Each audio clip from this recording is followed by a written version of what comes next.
राष्ट्र सर्वप्रथम, राष्ट्र सर्वप्रथम, राष्ट्र सर्वप्रथम, राष्ट्र सर्वप्रथम। राष्ट्र सर्वप्रथम की बात कार्यक्रम में आप सभी राष्ट्रवासियों का हार्दिक स्वागत है। दिल्ली में छठ महापर्व के सफलतापूर्वक आयोजन और पूरे देश में छठ और बिहार के प्रति बने सकारात्मक माहौल का फायदा एनडीए गठबंधन को बिहार चुनाव में देखने को मिला है। एनडीए गठबंधन ने 200 सीटों का आंकड़ा पार कर लिया है और यह बिहार के चुनावी इतिहास में अपने सबसे व्यापक जीतों में से एक की ओर बढ़ रहा है। रिपोर्ट तैयार किए जाने तक चुनाव आयोग भारत के आधिकारिक आंकड़ों के अनुसार सीटों का विवरण इस प्रकार रहा। भारतीय जनता पार्टी लगभग 79 से 91 सीटों में आगे रही और सबसे बड़ी पार्टी के रूप में उभरी। जनता दल यूनाइटेड लगभग 69 से 83 सीटों पर अपना दावा सुरक्षित करती दिखी। लोक जनशक्ति पार्टी रामविलास को लगभग 19 से 22 सीटें मिलती दिखीं। वहीं हिंदुस्तानी अवाम मोर्चा सेकुलर 4 से 5 सीटों में आगे रही। विपक्षी महागठबंधन को भारी हार का सामना करना पड़ रहा है। राष्ट्रीय जनता दल को केवल 26 से 28 सीटों में बढ़त मिली, जो 2020 में सबसे बड़ी पार्टी होने के बाद एक बहुत बड़ी गिरावट है। कांग्रेस अपने सबसे खराब प्रदर्शन की ओर बढ़ी और केवल 4 से 6 सीटें प्राप्त करने में सक्षम देखी गई। अन्य पार्टियों में अखिल भारतीय मजलिस इत्तेहादुल मुस्लिमीन AIMIM 5 से 6 सीटों में आगे दिखी। दर्शकों को बता दें कि 243 सदस्यीय विधानसभा में बहुमत के लिए 122 सीटें होना आवश्यक है। इससे पहले बिहार विधानसभा चुनाव 2 चरणों में आयोजित किए गए थे। पहला चरण 6 नवंबर 2025 को और दूसरा चरण 11 नवंबर 2025 को हुआ था। पहले चरण में 121 निर्वाचन क्षेत्र और दूसरे चरण में 122 निर्वाचन क्षेत्रों को कवर किया गया था। इस मतदान के दौरान 63.13% की ऐतिहासिक मतदान दर दर्ज की, जो 1951 के बाद से सर्वोच्च है। 12 मान्यता प्राप्त राजनीतिक पार्टियों के 2616 उम्मीदवारों के भाग्य का फैसला 7.4 करोड़ से अधिक मतदाताओं ने किया। इस पूरी बाजी के सबसे बड़े विजेता नीतीश कुमार बने, जो लगभग 2 दशकों की एंटी इनकम्बेंसी के बावजूद 5वीं बार मुख्यमंत्री बनने के लिए तैयार हैं। वे बिहार के सबसे लंबे समय तक सेवारत मुख्यमंत्री हैं। उन्होंने थकान और क्षेत्रीय चुनौतियों का सफलतापूर्वक इन चुनावों में सामना किया है। प्रधानमंत्री नरेंद्र मोदी की लोकप्रियता भी एनडीए की सफलता में एक महत्वपूर्ण भूमिका निभाती हुई दिखी। उनकी कल्याणकारी योजनाओं और राष्ट्रीय नेतृत्व ने एक मजबूत समर्थन का आधार बनाया, जो स्थानीय विरोधी भावनाओं को पार करने में सक्षम रहा। इसके अतिरिक्त महिलाओं को उनके द्वारा दिए गए तमाम लाभ भी इस चुनाव में एनडीए की जीत का कारण बनते हुए दिखे। अगर सांस्कृतिक कारणों की बात करें तो दिल्ली सहित पूरे देश में हुए छठ महापर्व के बेहतरीन आयोजन के कारण बिहारी प्रवासियों के मन में जो सकारात्मक भावना उत्पन्न हुई, उसने बिहार में अपना असर दिखाया। पहली बार दिल्ली में बिहार और बिहारियों के पर्व को यह सम्मान मिला, जिसका नतीजा चुनाव में साफ तौर से देखने को मिला। वहीं अन्य पार्टियों की बात करें तो लोक जनशक्ति पार्टी रामविलास के अध्यक्ष चिराग पासवान एक महत्वपूर्ण खिलाड़ी के रूप में उभरे। रिपोर्ट तैयार किए जाने तक उनकी पार्टी 19 से 22 सीटों पर मजबूत होती दिखी। यह 2020 में मिली मात्र 1 सीट से बहुत ही बड़ा महत्वपूर्ण सुधार है। वहीं दूसरी ओर तेजस्वी यादव और राष्ट्रीय जनता दल को भारी झटका लगा। एक बार को ऐसा भी लगा कि मानो मुख्यमंत्री उम्मीदवार तेजस्वी यादव राघोपुर से अपनी पारंपरिक निर्वाचन क्षेत्र भी हार जाएंगे, लेकिन अंत समय में मुश्किल से 11,000 वोटों से जीत गए। कांग्रेस को बिहार में अपने सबसे खराब प्रदर्शनों में से एक का सामना करना पड़ रहा है। राहुल गांधी द्वारा आयोजित मतदाता अधिकार यात्रा, जिसमें 25 जिलों और 110 विधानसभा निर्वाचन क्षेत्रों को कवर किया गया था, वह मतदाताओं के साथ प्रभाव डालने में विफल रही। यात्रा मार्ग पर एक भी निर्वाचन क्षेत्र कांग्रेस की ओर झुकता नहीं दिखा। रिपोर्ट तैयार किए जाने तक एनडीए की जीत का आंकड़ा 2010 के रिकॉर्ड को भी पार करने की उम्मीद दिखा रहा है, जब गठबंधन ने 206 सीटें जीती थी। यह बिहार के इतिहास में संभवतः सबसे बड़ा चुनावी जनादेश बन सकता है। यह निर्णायक जीत बिहार राजनीति में भाजपा जेडीयू गठबंधन के वर्चस्व की पुष्टि करती है और 2029 के आम चुनावों से पहले एनडीए को बहुत ही मजबूत स्थिति में पहुंचा देगी। यह कहा जा सकता है कि नीतीश कुमार और प्रधानमंत्री मोदी की जोड़ी सही मायनों में सुपरहिट साबित हुई है। नई दिल्ली में एनडीए की जीत से उत्साहित भाजपा कार्यकर्ताओं ने जश्न मनाया और इस अवसर पर प्रधानमंत्री मोदी ने भी पूरे देश को संबोधित किया। क्या कहा प्रधानमंत्री मोदी ने इस अवसर पर, आप भी सुने। आज बिहार के घर घर में मखाने की खीर बनाना पक्का कर दिया है और मुझे खुशी हुई कि यहां भी मखाना की खीर सबको खिलाई गई है। हम एनडीए के लोग, हम तो जनता जनार्दन के सेवक है। हम अपनी मेहनत से जनता का दिल खुश करते रहते हैं और हम तो जनता जनार्दन का दिल चुरा कर बैठे हुए हैं और इसलिए पूरा ये बिहार ने आज बता दिया है, फिर एक बार एनडीए सरकार। मैंने बिहार के लोगों से एनडीए को प्रचंड विजय दिलाने का आग्रह किया था। बिहार की जनता ने मेरा ये आग्रह भी माना। बिहार ने 2010 के बाद का सबसे बड़ा जनादेश एनडीए को दिया है। मैं बहुत विनम्रता से एनडीए के सभी दलों की ओर से बिहार की महान जनता का आभार व्यक्त करता हूं। मैं बिहार की महान जनता को आदरपूर्वक नमन करता हूं। दिल्ली के तहखंड स्थित डीटीसी डिपो में स्वचालित परीक्षण सेंटर परियोजना का शिलान्यास हुआ और साथ ही साथ 50 नई इलेक्ट्रिक बसों को जनता की सेवा में समर्पित किया गया। यह दिल्ली का दूसरा ऑटोमेटेड टेस्टिंग सेंटर होगा जो मार्च 2026 तक पूरा हो जाएगा और इस बड़े स्टेशन में लगभग 72,000 वाहनों की सालाना आधुनिक तरीके से टेस्टिंग हो सकेगी, जिससे वाहन फिटनेस की प्रक्रिया में अधिक सुरक्षित, पारदर्शी और तकनीक आधारित सेवा व्यवस्था बन सकेगी। दिल्ली सरकार ने इसके अतिरिक्त इलेक्ट्रिक वाहन मोड पर स्विच करते हुए डीटीसी के बेड़े में 50 नई इलेक्ट्रिक बसें भी शामिल की हैं, जिससे प्रदूषण में कमी आएगी। कार्यक्रम में सांसद रामवीर सिंह बिधूड़ी, दिल्ली सरकार के कैबिनेट परिवहन मंत्री पंकज सिंह समेत अनेक गणमान्य व्यक्ति उपस्थित रहे। कार्यक्रम को संबोधित करते हुए दिल्ली की मुख्यमंत्री रेखा गुप्ता ने कहा कि पिछली सरकार में फिटनेस सेंटर की क्षमता केवल 47,000 थी, जिससे दिल्ली के लाखों वाहन इधर उधर भटकते रहते थे क्योंकि उन्हें फिटनेस कराने में दिक्कत का सामना करना पड़ता था। नई सरकार के आने के साथ ही नंद नगरी और उसके बाद अब तहखंड में 72,000 गाड़ियों की क्षमता वाले सेंटरों का निर्माण शुरू कर दिया गया है। उन्होंने मंत्री पंकज सिंह और उनकी टीम को इस कार्य के लिए बधाई दी। यहाँ उपस्थित आप सभी स्थानीय निवासियों को, सभी अधिकारियों को, भाई रामवीर सिंह जी बिधूड़ी जी को, हमारी पार्षद सुगंधा जी को और ढेर सारी बधाई देना चाहती हूं हमारे मंत्री पंकज सिंह जी को, उनकी ट्रांसपोर्ट की पूरी टीम को, कि आज दिल्ली में हम अपना दूसरा बड़ा ऑटोमेटेड टेस्टिंग सेंटर यहां खोलने के लिए आज हमने यहां फाउंडेशन किया, जो कि मार्च तक पूरा होगा।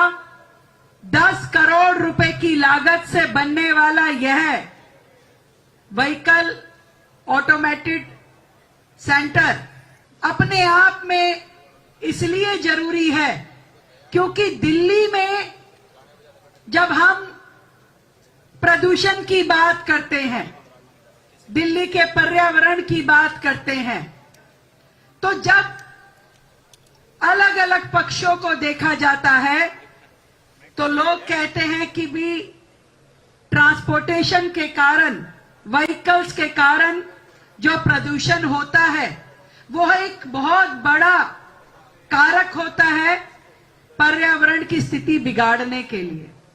और मैं आज दिल्ली के अपने भाई बहनों को यह भी जानकारी देना चाहती हूं कि जब दिल्ली की सड़कों पे करोड़ों व्हीकल चलते हैं तो उनको हर सालाना अपना फिटनेस सर्टिफिकेट लेना होता है। पर क्या सरकारी तंत्र में इतने फिटनेस सेंटर थे कि व्हीकल्स अपना फिटनेस सर्टिफिकेट आराम से ले पाए। लगभग 6.5 लाख कमर्शियल व्हीकल दिल्ली की सड़कों पे चलते हैं, जिनकी चिंता हमें सबसे ज्यादा होती है, क्योंकि उनके कारण से हवा में प्रदूषण सबसे ज्यादा फैलता है। परंतु पिछली सरकार के कार्यकाल में मात्र केवल एक झुंझुनी इस फिटनेस सेंटर को चलाया जा रहा था, जिसकी कैपेसिटी केवल 47,000 व्हीकल प्रति वर्ष थी और लाखों व्हीकल दिल्ली एनसीआर में अपने फिटनेस के लिए भटकते रहते थे। प्रॉपर एजेंसी, प्रॉपर सेंटर उनके लिए कुछ भी नहीं था। परंतु इस बात की मुझे खुशी है कि मात्र 8 महीने के सरकार के अपने कार्यकाल में हमने एक बड़ा सेंटर नंद नगरी में बनाना शुरू किया, जिसकी कैपेसिटी 72,000 व्हीकल्स को टेस्ट करने की बन रही है। और उसी प्रकार से दूसरा आज यहां तैखंड में उसी 72,000 कैपेसिटी से व्हीकल को टेस्ट करना, वो भी पूरी तरीके से ऑटोमेटेड, किसी भी प्रकार का मैनुअल इंटरफेरेंस जिसमें नहीं। मैं ये समझती हूं कि सरकार ने जिस तरीके से मैनुअल को डिजिटल में, डीजल को इलेक्ट्रिक में और जितने भी प्रकार के डिले होते थे उनको डिलीवरीज में बदला है, ये अपने आप में साधुवाद के पात्र है। दिल्ली जो लगातार प्रदूषण से जूझ रही है, उसकी दिशा में, उस समाधान की दिशा में इस तरह के सेंटर खुलना अपने आप में एक बेहतर प्रयास है।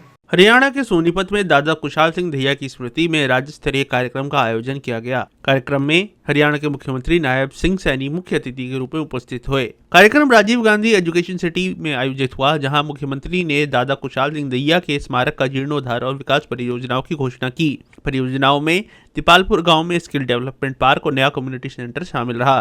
मुख्यमंत्री ने इस अवसर पर दादा कुशाल सिंह दहिया के बलिदान एवं वीरता को याद करते हुए कहा कि उनका त्याग केवल धार्मिक आस्था का प्रतीक ही नहीं, बल्कि अदम्य साहस, चेतना और कर्तव्य निष्ठा की मिसाल है। उन्होंने इस बलिदान को हरियाणा की वीरता की धरोहर बताया, जो आने वाले पीढ़ियों के लिए प्रेरणा स्रोत रहेगी। और क्या कहा मुख्यमंत्री नायब सिंह सैनी ने इस अवसर पर, आप भी सुने।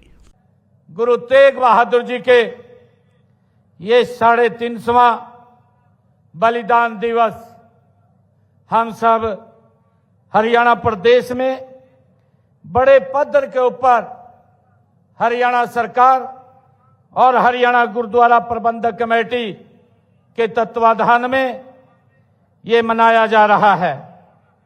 और इस उपलक्ष्य में 1 नवंबर से पूरे हरियाणा प्रदेश में अनेक कार्यक्रम आयोजित किए जा रहे हैं। जब भी गुरु जी के बलिदान की बात होती है तो उनके शीश की रक्षा करने के लिए अपना शीश देने वाले अमर शहीद दादा कुशाल सिंह दहिया जी के बलिदान को याद किया जाता है। साथियों, हरियाणा सरकार इस बात के लिए कृत संकल्प है कि ऐसे अमर बलिदानियों को निरंतरता वो बनी रहे, ताकि नई पीढ़ी उनके सीख और प्रेरणा लेती रहे। इसी उद्देश्य से बड़ खालसा स्मारक परिसर राई को एक राष्ट्रीय ऐसे प्रेरणा के रूप में केंद्र विकसित भी यहाँ किया जा रहा है। साथियों, गुरु तेग बहादुर जी के 350वें शहीदी वर्ष के उपलक्ष्य में प्रदेश में 4 यात्राएं भी चल रही हैं। ये यात्राएं पूरे हरियाणा प्रदेश को कवर करते हुए 24 नवंबर को ये कुरुक्षेत्र में इनका समापन होगा और 25 तारीख को गुरु तेग बहादुर जी के बलिदान दिवस पर हम कुरुक्षेत्र में एक महा समागम का आयोजन कर रहे हैं, जिसमें हमारे देश के यशस्वी प्रधानमंत्री आदरणीय नरेंद्र मोदी जी उसमें शिरकत करेंगे। साथियों, आज मैं इस पवित्र अवसर पर युवाओं से भी ये कहना चाहता हूं कि अगर हमें भारत को विश्व गुरु बनाना है तो हमें दादा खुशहाल सिंह दैया जी जैसे वीरों से हमें प्रेरणा लेने की आवश्यकता है। और आज जो जीटी रोड से बड़खालसा जाने वाली रोड जो नग्गल कलां से मनौली गांव तक जाती है का नाम दादा खुशहाल सिंह दैया मार्ग किया जाएगा। आज इसकी मैं घोषणा करता हूं। बड़खालसा सामुदायिक केंद्र का नाम बदलकर उसका अमर शहीद दादा खुशहाल सिंह दैया वो किया जाएगा। और गांव बड़खालसा में दादा खुशहाल सिंह दैया के शहीदी स्मारक का जीर्णोद्धार वो भी किया जाएगा। गांव दीपालपुर में ग्राम पंचायत द्वारा उपलब्ध कराई गई भूमि पर महिलाओं एवं युवाओं के लिए स्किल डेवलपमेंट पार्क ये बनाया जाएगा। इसकी भी मैं घोषणा करता हूं। और इसके ऊपर लगभग 1 करोड़ रुपए की राशि ये खर्च आएगी। गांव दीपालपुर में कम्युनिटी सेंटर का निर्माण ये भी करवाया जाएगा, जिसके ऊपर लगभग 65 लाख रुपए की ये राशि खर्च होगी। और हमारी विधायक महोदया ने कुछ मांगे भी ये उन्होंने कही थी कि हल्के के अंदर हमारे जो खेतों के रास्ते हैं उनको पक्का किया जाए। मैं जो राई विधानसभा है, इस राई विधानसभा के 25 किलोमीटर के रास्तों को खेत खलिहान योजना के तहत पक्का करवाया जाएगा। इसकी भी मैं घोषणा करता हूं। और मलिकपुर से ताजपुर के बीच रास्ते को ऊंचा उठाया जाएगा। 20वां मील से लेकर बारोट चौकी तक रोड को ठेकेदार के माध्यम से उसको ठीक करवाया जाएगा। मलिकपुर से ताजपुर के बीच रास्ते पर लगते हुए तालाब का सौंदर्यीकरण ये भी करवाया जाएगा। और हल्के के गांव में के विभिन्न तालाबों का पॉन्ड डेवलपमेंट अथॉरिटी द्वारा निरीक्षण करवाकर आवश्यकता अनुसार इसका विस्तारीकरण एवं सौंदर्यीकरण ये करवाया जाएगा। आज हम दादा खुशहाल सिंह जी दैया उनको याद करने के लिए इतनी भारी संख्या में यहाँ उपस्थित हुए हैं।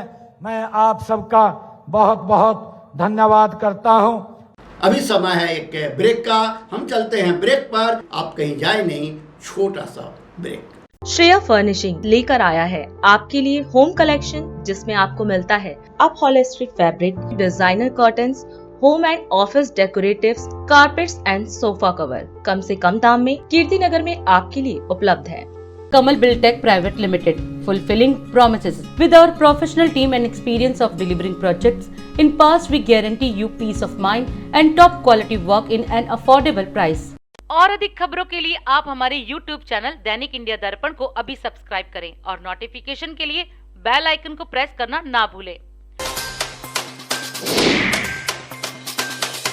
राष्ट्र सर्वप्रथम की बात कार्यक्रम में ब्रेक के बाद एक बार फिर आप सभी राष्ट्रवासियों का स्वागत। उत्तराखंड के मुख्यमंत्री पुष्कर सिंह धामी आज पिथौरागढ़ में जौलजीबी मेला एवं विकास प्रदर्शनी का उद्घाटन करने पहुंचे। यह ऐतिहासिक मेला भारत नेपाल की सदियों पुरानी मित्रता और साझा विरासत का प्रतीक माना जाता है। काली और गौरी नदियों के संगम पर आयोजित इस मेले में भारत, नेपाल और तिब्बत के व्यापारी बड़े पैमाने पर शामिल होते हैं। कार्यक्रम को संबोधित करते हुए मुख्यमंत्री पुष्कर सिंह धामी ने विकास कार्यों की चर्चा की और साथ ही साथ अपने पैतृक गाँव जाकर ग्रामीणों से मिलकर हार्दिक संवाद किया। क्या कहा मुख्यमंत्री पुष्कर सिंह धामी ने इस अवसर पर, आप भी सुने। आज जौलजीबी मेले के शुभारंभ अवसर पर मेले में दूर दूर से पधारे मेरे सभी बड़े बुजुर्ग, माताएं, बहनें, हमारे पूर्व सैनिक बड़ी संख्या में जो दिख रहे हैं, स्कूलों से आए हुए हमारे सभी नन्हे मुन्ने प्यारे बच्चे, छात्र छात्राएं, मीडिया के हमारे सभी मित्र और भारत, नेपाल और तिब्बत के पारस्परिक व्यापार और सांस्कृतिक मेलजोल को बढ़ावा देता आ रहा इस जौलजीबी मेले के भव्य आयोजन के लिए मैं सभी आयोजकों को बहुत बधाई देता हूं, बहुत शुभकामनाएं देता हूं।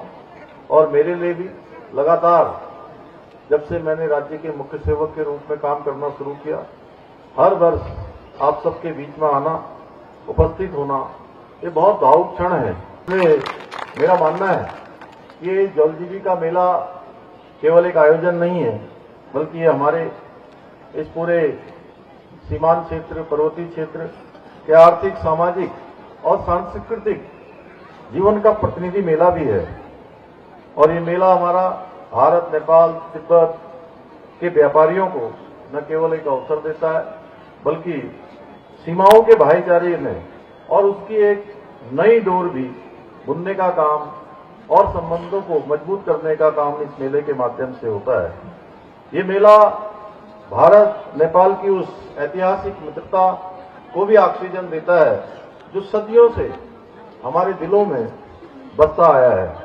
भाइयों बहनों, हम सभी जानते हैं हमारे इस पूरे क्षेत्र में भारत और नेपाल के बीच में रोटी बेटी का रिश्ता है, रोटी बेटी का संबंध है। और आज प्रधानमंत्री श्री नरेंद्र मोदी जी के नेतृत्व में ये मित्रता और अधिक मजबूत हुई है। केदारनाथ से लेकर पशुपतिनाथ तक जो एकात्मता और आस्था का सेतु बना है, वो हमारी साझा आध्यात्मिक विरासत का प्रतीक है। मेले को कर्मबद्ध रूप में प्रत्येक 2 वर्ष में बदलकर सहयोग करने की रूपरेखा पर हम काम कर रहे हैं। भाइयों बहनों, हमारी सरकार ने विभिन्न परियोजनाओं के माध्यम से जनपद पिथौरागढ़ सहित इस क्षेत्र के समग्र विकास को सुनिश्चित करने के लिए पूर्ण प्रतिबद्धता के साथ अनेक कार्यों को आगे बढ़ाया है। अनेक काम हम कर रहे हैं। जहां एक और आज पिथौरागढ़ में 750 करोड़ रुपए से अधिक की लागत से मेडिकल कॉलेज का निर्माण किया जा रहा है। और इस निर्माण के पूरा हो जाने के बाद इस पूरे सीमांत क्षेत्र को अनेक सुविधाएं स्वास्थ्य के क्षेत्र में, जिसके लिए उन्हें दूरस्थ स्थानों पर जाना पड़ता था, उनको बाहर नहीं जाना पड़ेगा। यहीं पिथौरागढ़ में ही सारी सुविधाएं उपलब्ध हो जाए करेंगी।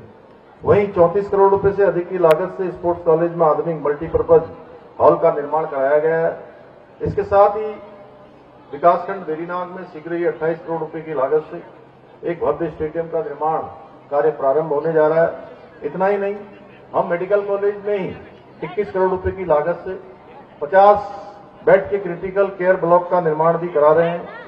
यहां महिला अस्पताल के उच्चीकरण के साथ साथ पुलिस प्रशासनिक भवन एवं फायर ब्रिगेड कार्यालय का निर्माण कार्य भी कराया गया है।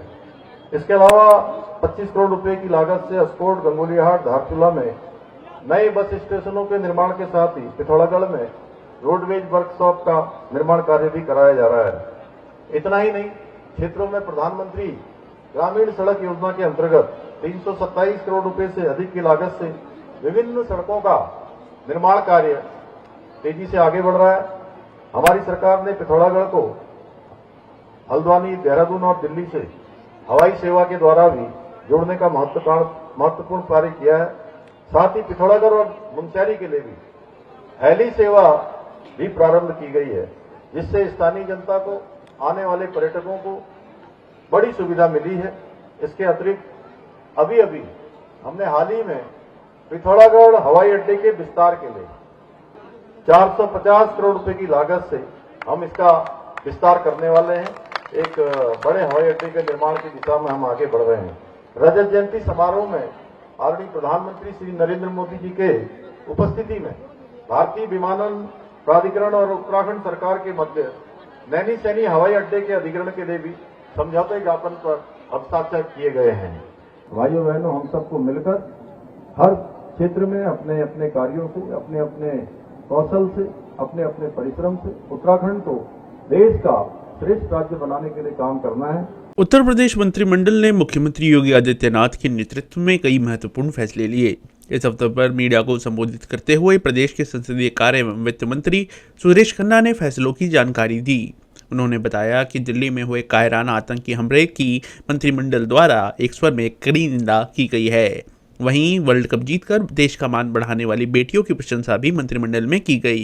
इसके अतिरिक्त उन्होंने रजिस्ट्री अधिकारियों की पदोन्नति व सुविधाओं को बढ़ाने जैसे अन्य विषयों पर मंत्रिमंडल के फैसलों की जानकारी दी। क्या कहा उन्होंने इस अवसर पर, आप भी सुने। 20 प्रस्तावों पर मंत्रिपरिषद को सहमति मिल गई। उसके पहले 2 प्रस्ताव, एक भारतीय महिला क्रिकेट टीम की विक्ट्री के लिए हम उनको बधाई देते हैं।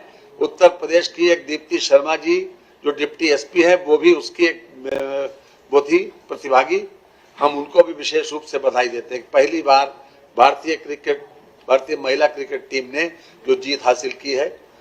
दूसरा विषय, जो दिल्ली में आतंकवादी घटना हुई उसकी निंदा उसके संबंध में एक मंत्रिमंडल का प्रस्ताव ये भी था कि उसकी निंदा की जाए और हर तरह से उनके परिवारों को जिन लोगों ने अपनी जान खोई या जो लोग बेचारे अभी तक बीमार हैं, अस्पतालों में हैं, उनके प्रति पूरी संवेदना व्यक्त की गई। और इसके अतिरिक्त जो मंत्रिपरिषद के समक्ष जो प्रस्ताव आज आए थे उसमें मैं विशेष रूप से न्याय विभाग के 2 प्रस्ताव हैं। एक तो यह है कि जो मुख्य न्यायाधीश उच्च न्यायालय इलाहाबाद द्वारा उच्च न्यायालय में अपर निजी सचिव के 156 पदों का निजी सचिव ग्रेड 1 के पदों पर किए गए उच्चीकरण, ये विशेष रूप से 156 जो हमारे निजी सचिव थे उनको ग्रेड 1 में प्रमोट किया गया। एक प्रस्ताव तो यह है, इसमें लगभग वार्षिक रूप से 10 करोड़ सालाना का व्यवहार सरकार के ऊपर आएगा, 10 करोड़ रुपए। दूसरा प्रस्ताव न्याय विभाग का है। अभी तक जो न्यायिक सेवा तथा उच्चतर न्यायिक सेवा के अधिकारियों को कार क्रय करने के लिए जो शर्तें थी उसमें और उसको बढ़ाया गया है। मिसाल के तौर पर पहले 8 लाख रुपया था, अब 10 लाख रुपए तक उनको मिल सकता है। 10 लाख रुपया या कार जो भी कम हो, और 5% ब्याज के ऊपर उनको ये अनुमन्य किया गया है। हमारे न्यायिक सेवा के उत्तर प्रदेश राज्य के न्यायिक सेवा उच्चतर न्यायिक सेवा के अधिकारियों को ये सुविधा दी जा रही है। अभी तक जो किराए का अभी तक रजिस्ट्री का प्रोविजन था उसमें स्टाम्प ड्यूटी रेट ज़्यादा था, अब उसको एक तरीके से रिवीजन किया गया है और उसमें काफ़ी छूट पहुंचाई गई। रजिस्ट्रीकरण अधिनियम 1908 की धारा 17 व 18 के प्रावधानों के अधीन 1 वर्ष की अवधि की अचल संपत्ति की किराएदारी संबंधी विलेख का रजिस्ट्रीकरण अनिवार्य नहीं है, ऐच्छिक है। इसके संबंध में काफ़ी रिलैक्सेशन दिया गया है कि अभी तक 2 लाख रुपए तक अगर 1 साल का किराया है तो उसको मात्र 500 रुपए का रजिस्ट्री शुल्क स्टाम्प शुल्क देना पड़ेगा 1 वर्ष के लिए, और 1 से 5 वर्ष है तो 1500 रुपए, 5 वर्ष से 10 वर्ष है तो 2000 रुपए। इसके अतिरिक्त 2 लाख 1 से लेकर अगर 6 लाख रुपए तक का किराया है तो उसके लिए स्टाम्प शुल्क 1500 रुपए है अगर 1 वर्ष के लिए है, और अगर 1 वर्ष से 5 वर्ष का है तो 4500 रुपए है, 5 वर्ष से 10 वर्ष के लिए है तो 7500 रुपए। ये 6 लाख रुपए से 6 लाख 1 रुपए से लेकर अगर 10 लाख रुपए तक किराया की वैल्यू है तो 2500 रुपए स्टाम्प शुल्क है 1 साल के लिए। 1 वर्ष से 5 वर्ष के लिए अगर किरायानामा लिखा जाता है तो उसके लिए 6000 रुपए है स्टाम्प शुल्क, और अगर 5 वर्ष से 10 वर्ष तक है तो उसके लिए 10,000 रुपए। ये अपने आप में एक छूट दी गई है काफ़ी, क्योंकि बहुत से लोग इसके अतिरिक्त बागपत मेडिकल कॉलेज को अभी तक कुल 60 जनपदों में राजकीय व निजी क्षेत्र मिलाकर कुल 80 मेडिकल कॉलेज संचालित स्थापित किए गए हैं। ये पीपीपी मोड पर बागपत का मेडिकल कॉलेज बनना है। इसके लिए हमारी मत्स्य विभाग की कुल 5.6000 हेक्टेयर भूमि, जो 5.0700 हेक्टेयर विवादित भूमि, 0.5300 हेक्टेयर को छोड़ते हुए सभी प्रकार के निर्बंधों से मुक्त कराते हुए चिकित्सा शिक्षा विभाग को उत्तर प्रदेश के पक्ष में निःशुल्क हस्तांतरित की जा रही है। ये बागपत में भी मेडिकल कॉलेज पीपीपी बोर्ड पर बनने का रास्ता साफ हो गया। और अधिक खबरों के लिए आप हमारे YouTube चैनल दैनिक इंडिया दर्पण को अभी सब्सक्राइब करें और नोटिफिकेशन के लिए बेल आइकन को प्रेस करना ना भूलें।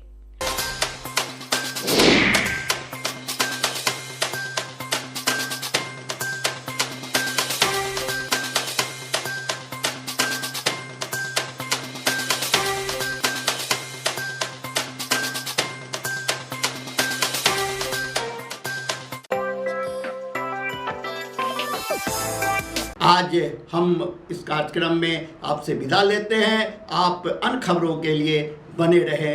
राष्ट्र सर्वप्रथम, वंदे मातरम, जाग उठा है भारत।